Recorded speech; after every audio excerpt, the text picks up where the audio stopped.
Dear student, आज जो हमारे क्वेश्चन है वो बहुत इंपॉर्टेंट क्वेश्चन है। इसमें हमारे पास मैथ्स के लगभग कितने टॉपिक हैं? लगभग 15 टॉपिक है। ठीक है, तो हम लगभग 15 ही क्वेश्चन करेंगे, हर एक के टॉपिक के ऊपर एक क्वेश्चन। तो वो चाहे फिर हमारे पास स्टेट का एग्जाम हो या फिर सीईटी का एग्जाम हो, सभी के लिए बहुत अच्छे क्वेश्चन हैं। आपको एक बार यूं लगेगा कि हाँ, हमने कुछ सीखा है। तो चलो, पहला क्वेश्चन है वो स्टार्ट करते हैं।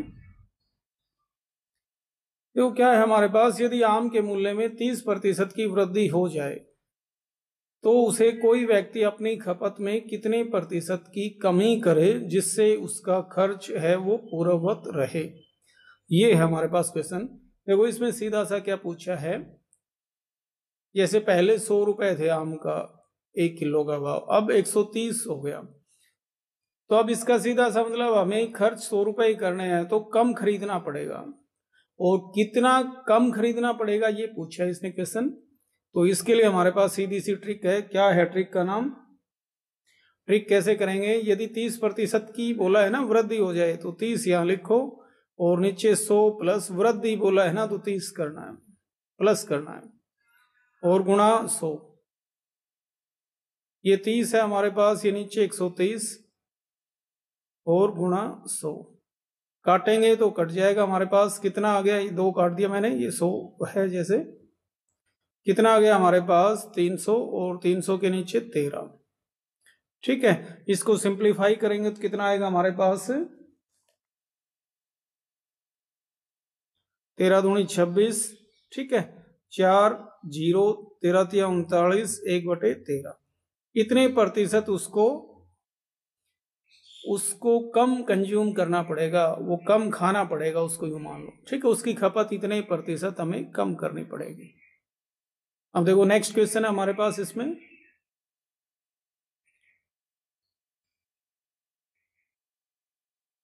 हम देखो क्वेश्चन है हमारे पास कि जब 12 वस्तुओं का क्रय मूल्य 16 वस्तुओं के विक्रय मूल्य के बराबर हो तो प्रतिशत, यहां लाभ या हानि भी लिखा हो सकता है, लाभ या हानि प्रतिशत अब में आएगा। ठीक है, क्या है?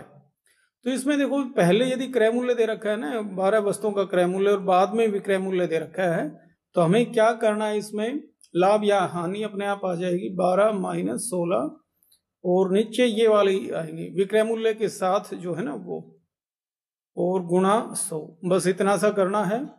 ये माइनस में आएगा 4/16 और गुणा 100, 4 चौक 16, और ये कितना आ गया हमारे पास? 25 चौक 100, यानी 25% हमारे पास। ठीक है, और ये माइनस क्या आएगी तो इसका सीधा सा मतलब क्या है? 25% हानि हुई है उसको, ये ध्यान रख लेना बस।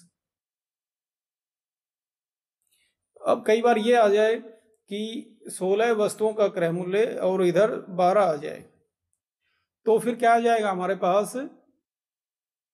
इसमें इतना ही नहीं आएगा, ध्यान रखना। इसमें कैसे करेंगे? 16 में से 12 कम कर दिए, और नीचे 12 आएगा, क्रय मूल्य की चीजें यहां आएंगी, और यहां पे क्या आ गया हमारे पास? 100। तो ये 4 है, नीचे 12 है हमारे पास, या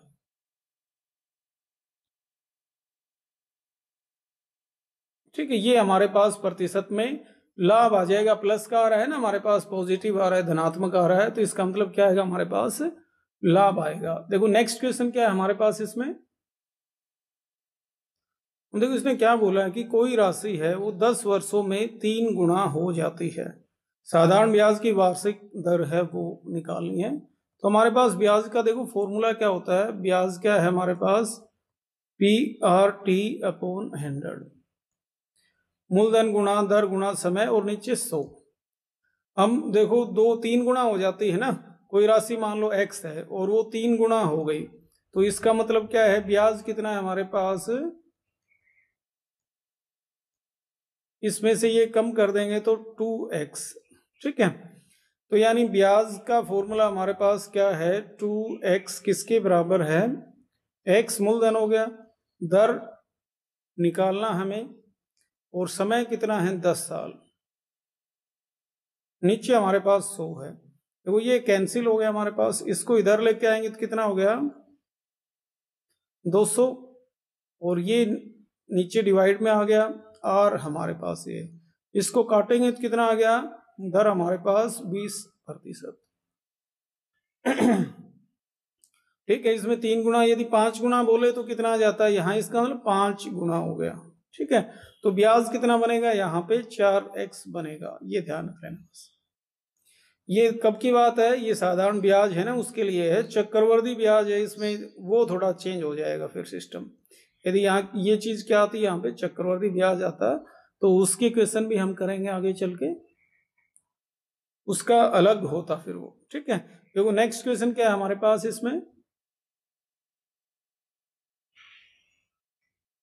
हम देखो है हमारे पास 200 रुपए की राशि है, 5% वार्षिक चक्रवर्ती ब्याज की दर से 2 साल के लिए दिया जाता है, मिश्र धन है वो निकालना है। देखो मिश्र धन का सीधा ही फॉर्मूला होता है हमारे पास, मूलधन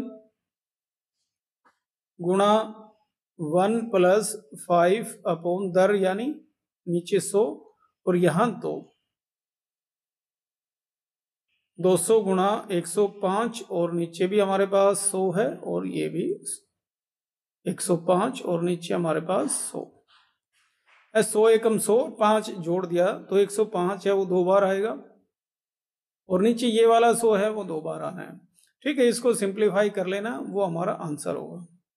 ये बिल्कुल आसान क्वेश्चन था, ऐसे क्वेश्चन आते नहीं है वैसे, मैंने बता दिया बस। अब देखो नेक्स्ट क्वेश्चन क्या है हमारे पास कि A अनुपात B है वो दे रखा है कितना 4:5। ठीक है, B अनुपात C कितना दे रखा है हमारे पास 2:3। ABC का निकालना है, तो ये बिल्कुल आसान है, इसको इससे गुणा कर दो, इसको इससे। ठीक है, बस ये वाला ही हमारे पास 4 दूनी 8, 10 और 15, ये हमारा इसका करेक्ट आंसर है, वो आ जाएगा। यहां पे कई बार ऐसे दे देते हैं C/B, मान लो इतना दे दिया, तो हमें इसको एक बार रिवर्स लिखना पड़ेगा B/C, और ये भी उलट जाएगा हमारे पास 3/2। ठीक है, ये बन जाएगा हमारे पास। हम देखो नेक्स्ट क्वेश्चन हमारे पास क्या है कि गोपाल और कुणाल ने क्रमशः 15,000 और 25,000 रुपए लगाकर एक दुकान खोली। 1 वर्ष बाद उन्हें इतने रुपए का लाभ हुआ, कुणाल को कितना धन है वो मिलेगा। तो इसमें देखो क्या है हमारे पास, सबसे पहले क्या कर लो, जितने रुपए लगाए ना बिजनेस में, जैसे गोपाल है हमारे पास और एक कुणाल है, उनका रेशियो निकाल लो। 15,000 है हमारे पास, इसने 15,000 और इसने कितने लगाए 25,000, इसको काट दो, 5 दिया 15, 5 5 25, यानी जो रुपए लगाए उनका रेशियो क्या आ गया, ये आ गया हमारे पास। अब है उनका लाभ का रेशियो है वो भी इतना ही आएगा 23,100। ठीक है, अब किसका पूछा है, कुणाल का पूछा है, इसका पूछा है ना, तो ऊपर कुणाल का रेशियो है वो लिखो क्या है 5, ये वाला, और नीचे इन दोनों का जोड़ है वो लिख दो, ये हमारे पास इसका आंसर आ जाएगा। यदि गोपाल का पूछे तो 3 ऊपर 8 नीचे और गुणा में 23,100, ये किसका आ जाएगा, गोपाल का। ठीक है, ये कंप्लीट कटेगा नहीं, इसका आप आंसर कमेंट करके भी बता सकते हैं कितना आएगा। अब देखो नेक्स्ट क्या है हमारे पास, इसमें डेसिमल में आएगा, दशमलव में आ जाएगा। ठीक है ना, अब देखो नेक्स्ट है हमारे पास इसका क्वेश्चन, यदि 64 आदमी किसी काम को 15 दिन में कर सकते हैं तो उसी काम को 80 आदमी कितने दिनों में पूरा करेंगे। देखो 64 आदमी हैं, काम करते हैं 15 दिन में। ठीक है, देखो ये फॉर्मूला है हमारे पास, वो लिख लो MDH/W, MDH/W। ये पहली एक साइड है और ये वाली दूसरी साइड है, ठीक है। आदमी कितने हैं? 64। और कितने दिन में करते हैं? 15 दिन। कितने घंटे काम करके, वो दिया नहीं है घंटे, भी 5 घंटे काम कर रहे थे। दूसरी साइड कितना है, कितने आदमी हैं? 80 आदमी हैं। कितने दिन में पूरा करेंगे वो निकालना है। और एक काम है तो एक का दोनों साइड 1-1 करेंगे, तो ये कोई ज्यादा जरूरत नहीं है हमारे पास। और आवर भी दे नहीं रखे, तो इसका मतलब क्या है, सिर्फ इसको सिंप्लीफाई करना है।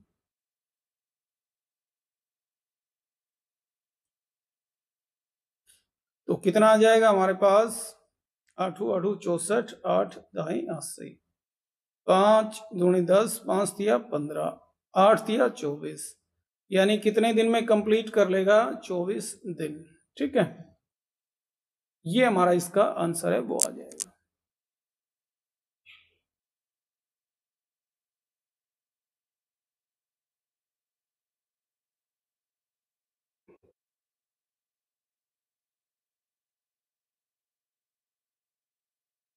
ये कटा नहीं अभी कंप्लीट, तभी मैं सोचा ज्यादा कैसे आ गया। ये 2 है, ये वाला रह गया था, ये 12, ठीक है। देखो ये कम दिन आना चाहिए, सीधा सा है। यहाँ 64 आदमी है, यहाँ 80 आदमी है, ज्यादा है तो ये कम आएगा। ये वाला मिस हो गया था, तो हमें ये भी चीजें ध्यान रखनी है। अब देखो नेक्स्ट क्वेश्चन हमारे पास इसमें, ऐसे क्वेश्चन में क्या करना है, देखो क्या दिया है कि 48 रुपए प्रति किलो और 32 रुपए प्रति किलो की चाय किस अनुपात में मिलाई जाए कि मिश्रण का मूल्य है वो इतना हो जाएगा, ठीक है। तो हमें कैसे करना है, एक साइड 48 वाली चाय है, एक साइड 32 वाली चाय है, और हमें मिक्स करके ये वाली चाय चाहिए, ठीक है। तो इसमें क्या करना है, इन दोनों का अंतर यहां लिखो।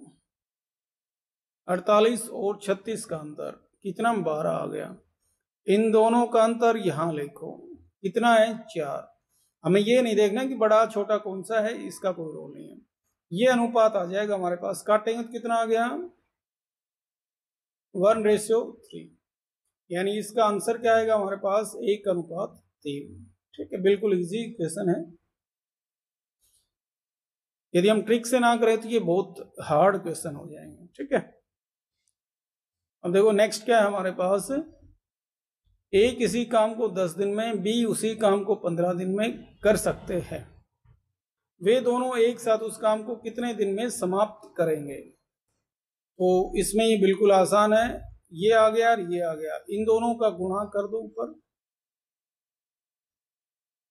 ठीक है। और नीचे हमारे पास इनका जोड़ कर दो। या एक बार ये, इसका एक दिन का काम क्या आएगा? 1/10। इसका एक दिन का काम कितना आएगा? 1/15। इन दोनों का एलसीएम क्या आएगा हमारे पास? ये इधर आ जाएगा और ये गुणा होके हमारे पास यहां आ जाएगा। कितना आ गया? 25/150, ठीक है। ये एक दिन का दोनों का काम आएगा, मतलब अब उल्टेंगे तो वापिस ये आंसर आ गया। या सीधा कर लो, इन दोनों का गुणा ऊपर और इन दोनों का जोड़ है वो नीचे आ जाएगा। 150 और नीचे 25। 25 को 6 से गुणा करेंगे तो 150 आता है, तो हमारे पास 6 आ गया। दोनों मिलके 6 दिन में कर देंगे, तो हमारा इसका आंसर क्या आ गया? 6 दिन, ठीक है।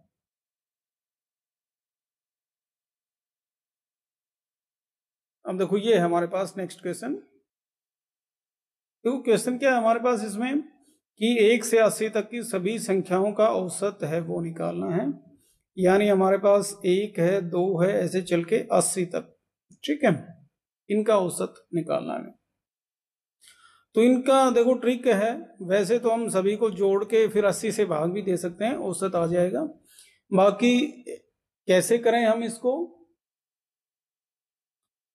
ये जोड़ दिया मैंने 1 और ये 80 आ गया, 81 हो गया टोटल, और 2 से भाग दे दो, वो औसत आ जाएगा।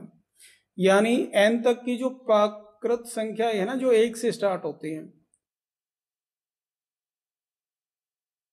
उनका औसत हमेशा ऐसे आता है, ये और ये जोड़ दो और 2 से भाग दे दो, 40 और 0.5 ये हमारे पास औसत है वो आ जाएगा। इनके वर्गों का औसत है घन का औसत है, इनकी भी हम ट्रिक आगे चल के करेंगे नेक्स्ट वीडियो में। बाकी फिलहाल तो इसका जरूर आप एक बार नोट कर लें क्वेश्चन। अब देखो नेक्स्ट क्वेश्चन है हमारे पास इसमें। अब देखो ये है हमारे पास, यदि बस ए से बी तक की दूरी 30 किलोमीटर प्रति घंटा की चाल से, बी से सी तक की दूरी 20 किलोमीटर प्रति घंटा की चाल से चलती है, यानी एक जगह से दूसरी जगह 20 और इस जगह से आगे तक 30 किलोमीटर प्रति घंटा, ठीक है। टोटल दूरी इसने क्या बताया 150। एक तो इसमें ऐसे क्वेश्चन में याद कर लेना टोटल डिस्टेंस का इससे कोई कनेक्शन नहीं है, एवरेज वगैरह निकालने से, ठीक है, औसत चाल निकालने से कोई कनेक्शन नहीं, ये ध्यान रख लेना। ऐसे क्वेश्चन में जैसे अब एवरेज निकालनी है, औसत निकालनी है कंप्लीट की, तो क्या करना है, जैसे पहले ये धीरे चली फिर तेज हो गई, अब इनका औसत चाहिए तो क्या करना है 2 लिखो, पहली स्पीड को दूसरी से गुणा कर दो, नीचे हमारे पास दोनों का जोड़ है वो कर दो, बस इतना सा करना है, ठीक है। 2 गुणा 20 गुणा 30 और नीचे हमारे पास क्या है 50।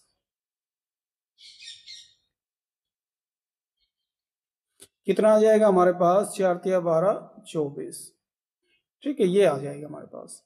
इस तरह से हमें औसत चाल है वो निकाल सकते हैं। इसमें टोटल दूरी का इससे कोई कनेक्शन नहीं है, ये चाहे कितनी भी दूरी हो मतलब, ठीक है। अब देखो हमारे पास नेक्स्ट क्वेश्चन है,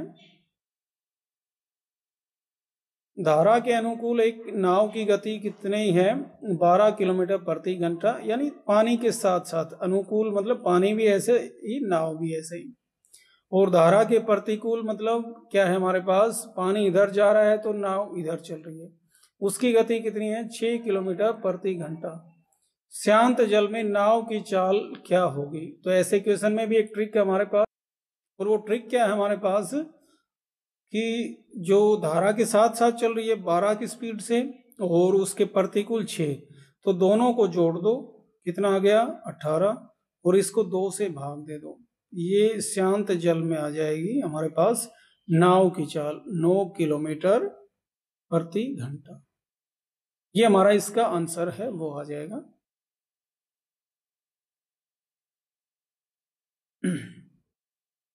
अब देखो ये हमने 13 टॉपिक हमारे पास मैथ्स के अंदर, 13 या 15 है वैसे टॉपिक, तो 1-2 क्वेश्चन रह गए होंगे। हमने जैसे प्रतिशत है, समय है, काम और समय है, दूरी के क्वेश्चन हैं, मिश्रण के हैं, ठीक है, अनुपात के हैं, मिश्र अनुपात के हैं, तो इस तरह से 15 टॉपिक है, हम 15 क्वेश्चन करेंगे हर एक वीडियो में। ये बहुत इंपॉर्टेंट क्वेश्चन है, और आपने यदि ये सारे वीडियोस देख ली तो एचटेट और सीईटी में क्वेश्चन बाहर से नहीं आएंगे, ठीक है, ये कंफर्म है, ये श्योर हूं मैं, बिल्कुल पीछे के क्वेश्चन उठा के देख लेना। तो thank you for listening, thanks a lot.